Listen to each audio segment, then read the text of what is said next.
2020 was an extraordinary year for Colorado lawmakers.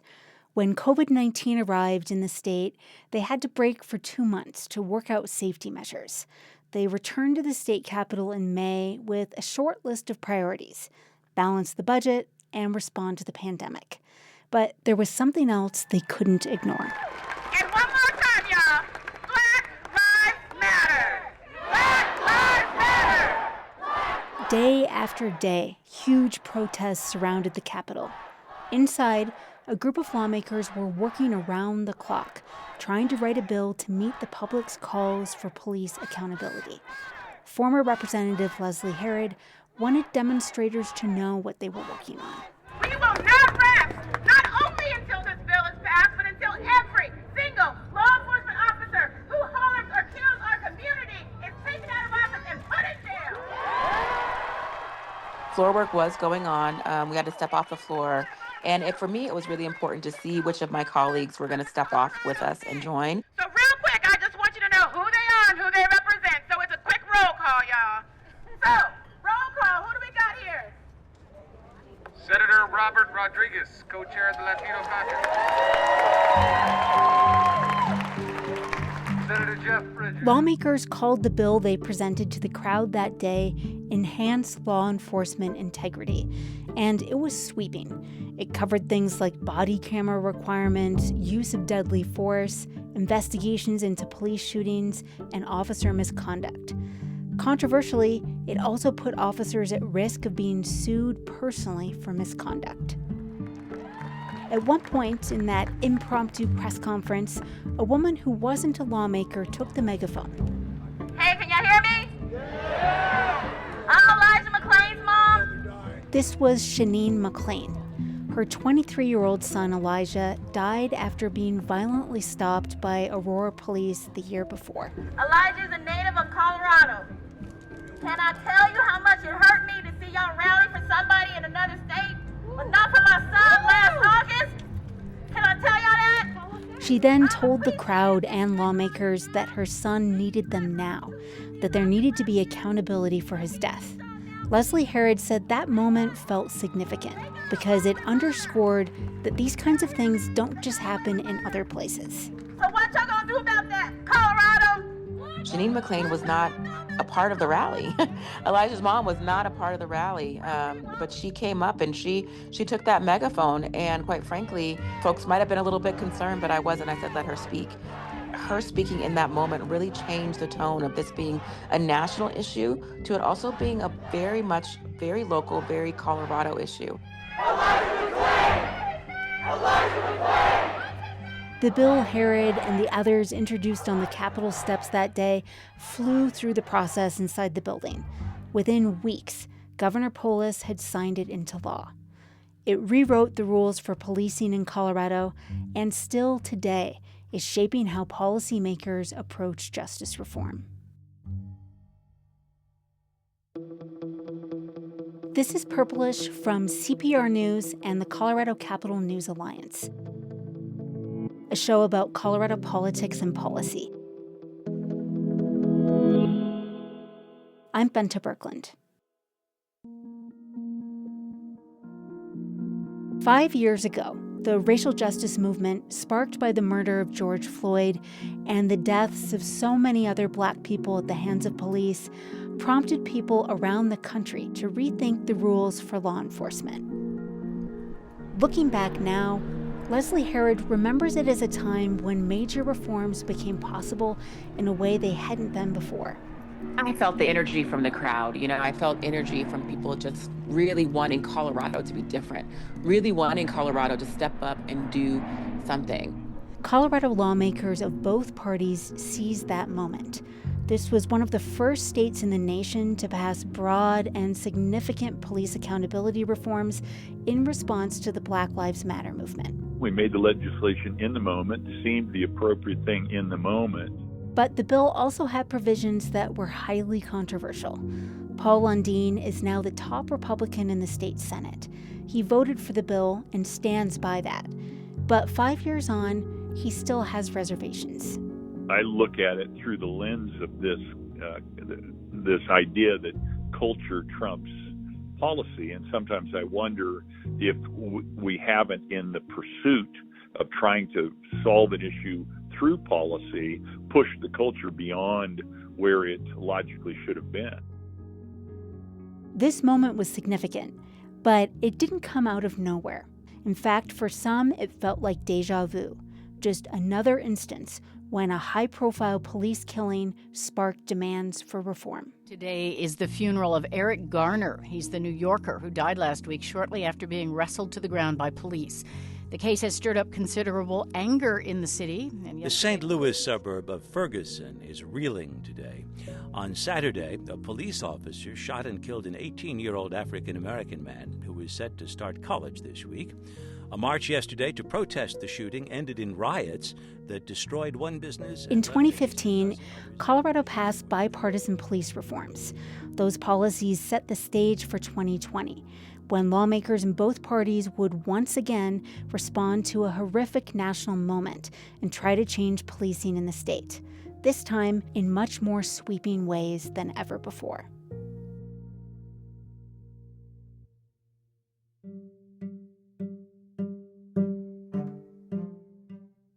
It really hasn't been that long, but when you look back on those summer months in 2020, it almost feels hard to remember how intense and kind of surreal everything was. When lawmakers came back to the Capitol, there were plexiglass shields around each of their desks and controversies over getting everyone to stay masked. I just want to take a moment to welcome everyone back in pretty unprecedented situation. And we are all going to figure out how. And almost immediately, when the racial justice protests started, the Capitol became a target for some people's anger. Graffiti marks every side of the building, every set of stairs, every sign, the parking lots, and even trees. Windows just recently replaced are boarded up, and lights that line the walkway broken. Lawmakers who came back to work thinking their only priority was the pandemic and passing a budget suddenly had a whole different set of issues to wrestle with.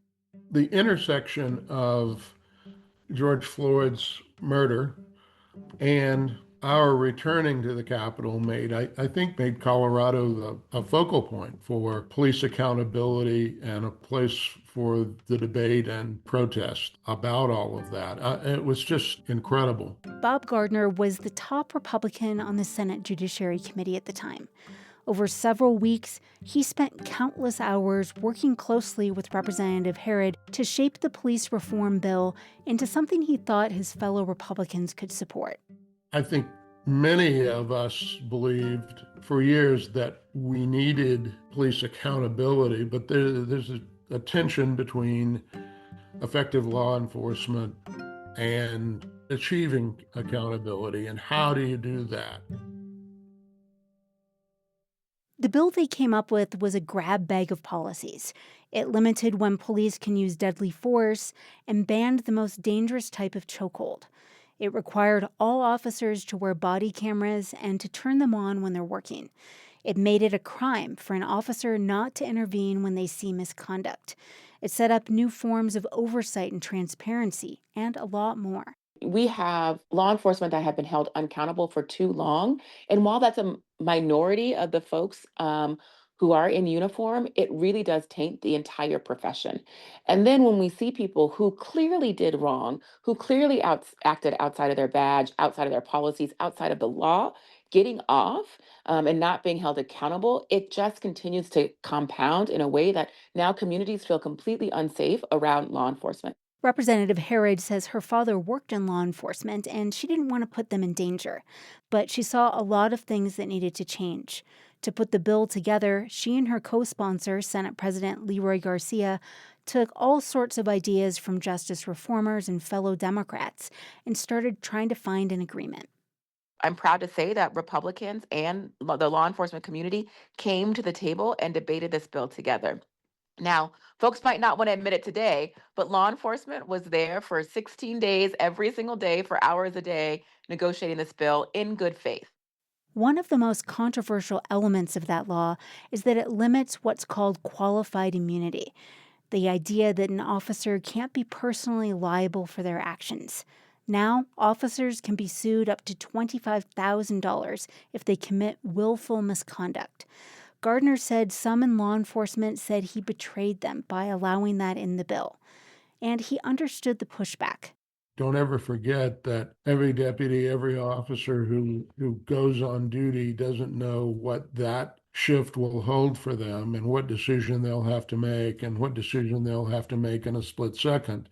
And standing there as they walk out the door as a spouse, a family member, probably saying to them, I don't care what you do or how you do it, just come home safely. In a normal session, a bill like this might take months. In 2020, it went from introduction to law in just over 2 weeks. I am so proud to sign this bill today on the 155th anniversary of Juneteenth. I truly, truly, truly believe that because people were so engaged, because they were out there chanting day and night, and it became, quite frankly, the soundtrack of the session was Black Lives Matter, that we were able to get that bill passed. It's now the law of Colorado. Parrott is proud of the law. It's one of the most significant pieces of legislation she's known for from her years at the state capitol. I believe the law did what it was intended to do in the fact that it did move the conversation around police accountability forward. It allowed folks to have more avenues for accountability, and we saw, some folks who were victims or their family members get justice because of the way that 217 has been written and amended moving forward. For his part, Gardner says this isn't a perfect law, but he's proud of working on it and glad it passed. And as it's rolled out, he thinks there's been sort of an acceptance among law enforcement. One example, body cameras. Those videos can help officers defend themselves against false claims. At the same time, body cam footage has also been crucial in revealing cases of misconduct. Conscientious law enforcement officers and leadership say that needs to be stopped. And so it has certainly caused a lot of soul searching, I think, in law enforcement about how they police and what sorts of policies they need to have. In the extraordinary COVID session, Senate Bill 217 was almost certainly the most extraordinary bill to come out of it. A bipartisan police reform package that backers say could never have happened, at least not so quickly and with so much support at any other moment in time. But in the years since, the legacy of 217 has been anything but settled.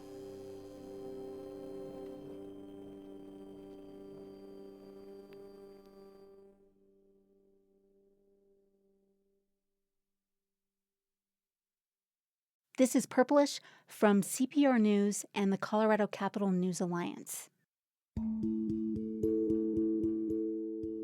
This is where I wish we had a simple takeaway about how Senate Bill 217 has changed policing in Colorado. But people working on this issue say 5 years simply isn't long enough to determine the full impact of this law. It's still a baby law, and it's all being fleshed out. I'm raising novel arguments under the law that still have not been ruled on by a court. Joe Salazar is a lawyer and a former Democratic lawmaker who worked on police reform when he was at the statehouse. Now he represents individuals in cases against police officers and police departments for constitutional violations. He says the courts are still sorting out how this law applies. These cases that have been filed under the new law are still working their way through courts. We only have one real court decision about the new law from the Colorado Court of Appeals, where the attorney tried to use the law to not just go after the individual officer, but the police department as a whole. And what the Court of Appeals said is that the way that the legislature wrote the bill is that it holds law enforcement officers individually accountable for constitutional violations, not the police department itself. Still, the law has had some tangible impacts. Within the first year, district attorneys around the state used it to charge 5 officers for failing to intervene to prevent misconduct by a colleague. And as Bob Gardner noted, the universal rollout of body cameras has helped uncover instances of police brutality and misconduct that might have otherwise gone unpunished. Okay, get on your face now. Okay, bro, get on your face. Okay, bro. But in spite of the reforms, the law hasn't delivered on one of its core promises, to bring down the use of lethal force by law enforcement officers. My colleague Ben Marcus has been following this issue, so we pulled him into the studio for a moment to talk about it. Hey, Ben, thanks for being here and welcome to Purplish. Thank you for having me again. Put this in context. How big of an issue is this in Colorado compared to other states? Well, we actually don't really know. So I'm going to pull a deep cut here since I'm on Purplish.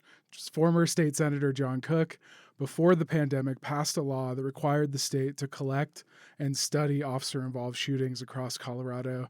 That bill sunset in 2021. The big police reform bill that you've been talking about had a provision that required collection on all use of force, not just fatal, not just shootings.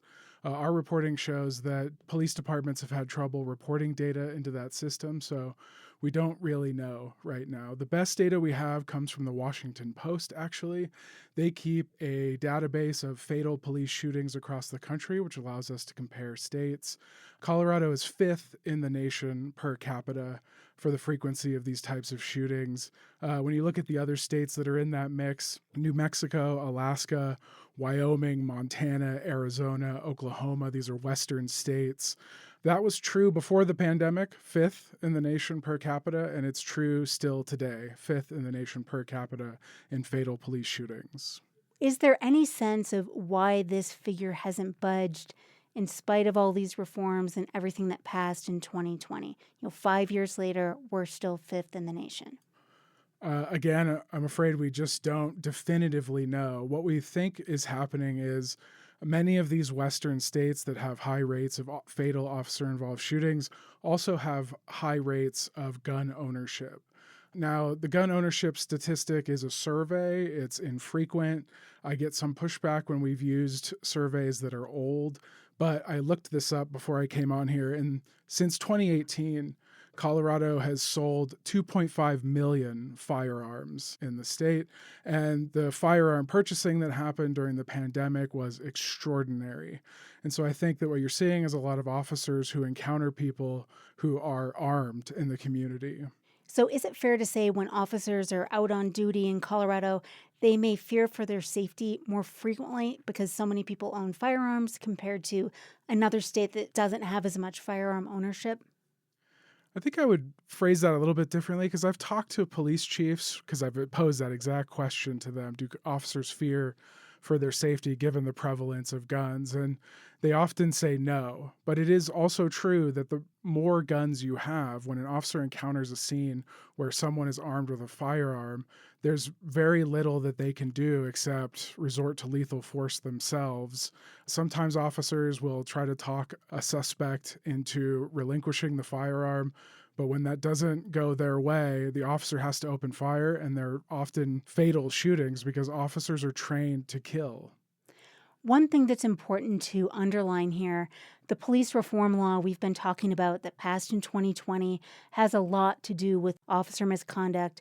But in your reporting, almost always when an officer does shoot someone, it's ruled to be justified and not determined that the officers used excessive force. That's right. There's very strong self-defense provisions built into the law for anyone, and police officers included. They have a dangerous job. They often shoot people, based on our research, when that person has a gun, and there are limited options for dealing with them. It's also true, though, that officers are facing scrutiny in courts in ways we haven't seen before because of body cam footage. That it shows what happens. It either exonerates the officer, or it can lead to large financial settlements, or it can really lead to court cases where officers have been found guilty and sentenced to prison. Ben, you have done a lot of follow-up reporting on this 2020 law. Is there anything you think we should be looking out for that you'll be focused on in the coming months and years?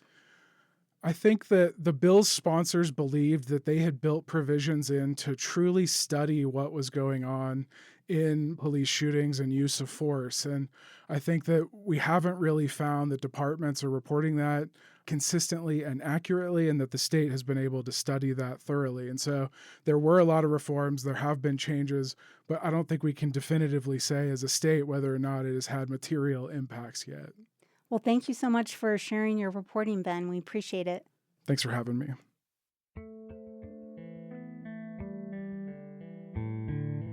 One place where the law's power has really been felt, though, is Aurora. A year after it passed, Attorney General Phil Weiser used powers this law gave him to enter into a consent decree with the city of Aurora, requiring it to change its approach to policing in the wake of Elijah McClain's death. It's important that Elijah's life and his death is pushing the laws in Colorado forward to consider how important life is. This is Elijah McClain's mother, Shanine McClain. She spoke with CPR News in 2023. You know, it's crazy to think that all the laws that should have been in place Elijah had to lose his life in order for them to be in place. It's hard to think that the amount of humanity that we have toward each other, we don't have enough of it until something else happens, until something else bad happens. Unfortunately, as humans, our lives tend to change by either birth or death. And it's never an in-between. You know, something drastically has to happen in order for us to change our ways. And that's unfortunate.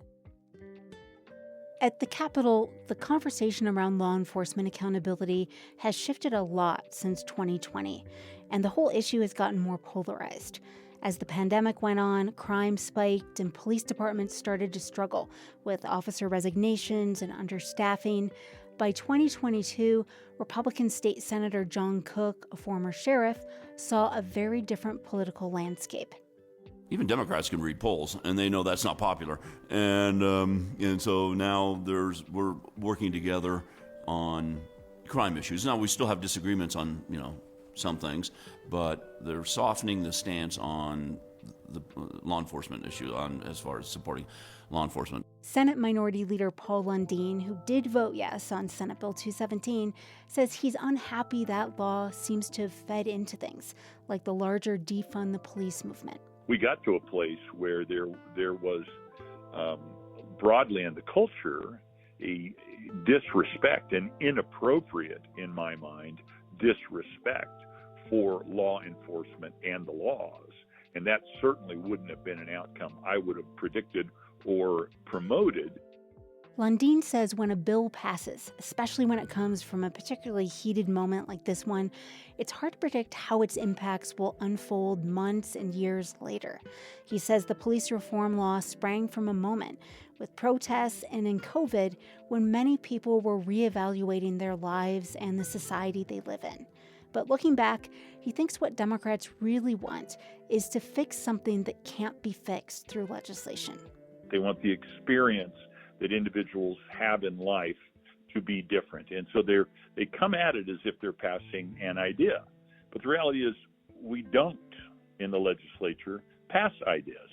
We pass laws.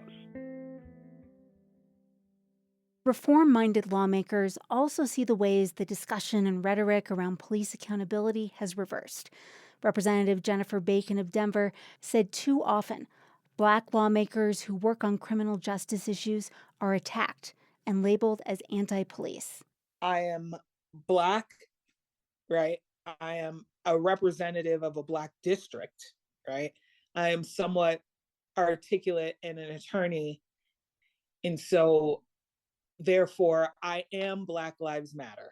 Like, not associated with, because, Black Lives Matter is not an organization. I am Black Lives Matter. And Black Lives Matter automatically means that you hate cops, which automatically means you hate Blue Lives Matters, which automatically means you're anti-everything cops do, right? Bacon is the assistant House Majority Leader, and she said she's worked hard to push back against that false narrative. Earlier this year, she managed to get unanimous support in the legislature for a bill to protect law enforcement officers who report internal misconduct within a department. The policy stemmed from an officer who faced retaliation after she accused a colleague of sexually assaulting her.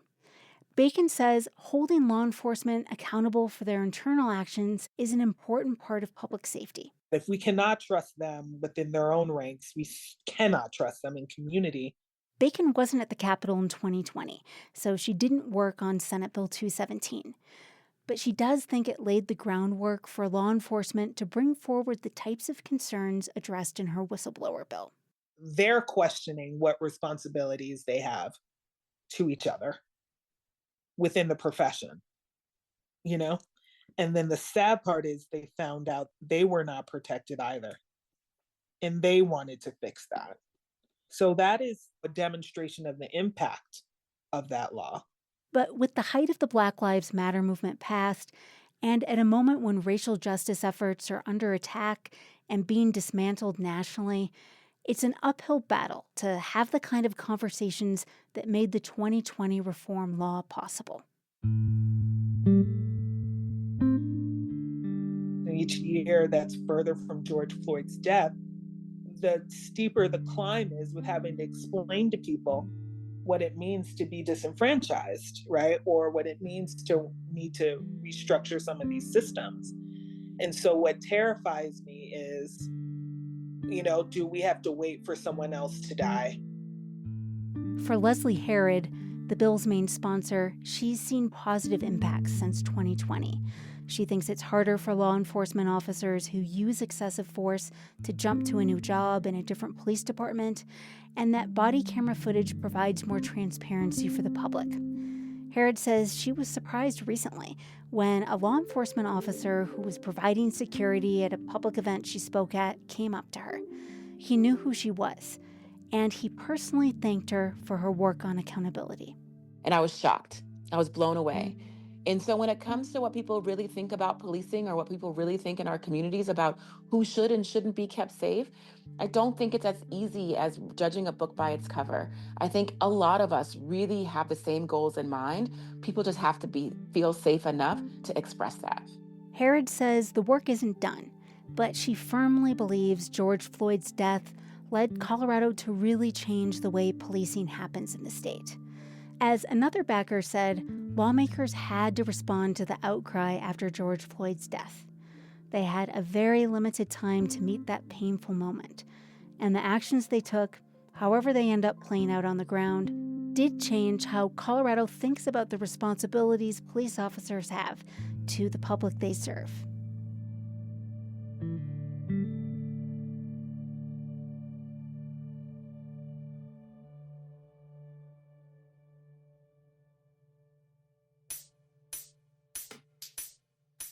That's it for this episode.